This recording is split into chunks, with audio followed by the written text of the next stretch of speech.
जय श्री राम। आज हम बात करेंगे कि अगर किसी को ये जानना है कि भाई मुझे मेरा खुद का व्यापार करना है तो उसके लिए मैं क्या नाम ढूंढूं, क्योंकि देखो जैसे एस्ट्रोलॉजी इम्पैक्ट डालती है उसी हिसाब से न्यूमरोलॉजी का भी अपना ही एक महत्व है।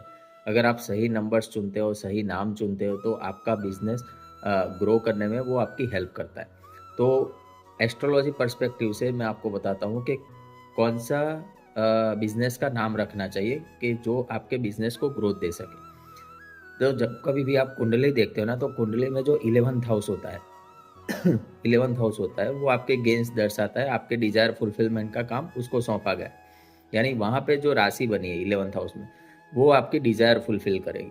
तो आपको क्या करना है, आपको ये चेक करना है कि आपकी जो चंद्र कुंडली है, यानी ये जो चीज़ मैं बता रहा हूँ वो आपको चंद्र कुंडली से गिननी। नो डाउट लग्न कुंडली भी हेल्प करेगी ही करेगी, बट बिजनेस कहाँ से आप चलाने वाले हो, माइंड से, ठीक है। तो आपके माइंड की जो डिजायर्स पूरी करने वाला प्लेनेट है वो चंद्र कुंडली से हमें देखना है, ठीक है। तो चंद्र कुंडली से 11th हाउस में कौन सी राशि पड़ी है, यानी मान लो आपका चंद्रमा एक जगह पे बैठा है, वहां से गिनती काउंटिंग करके 11 हाउसेस तक पहुंचो और वहां पे 2 नंबर की राशि आ रही, तो क्या हो गया, वृषभ राशि हो गई।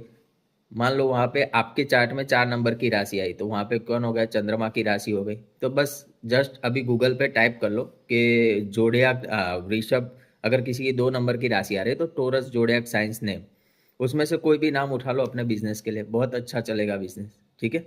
जय श्री राम।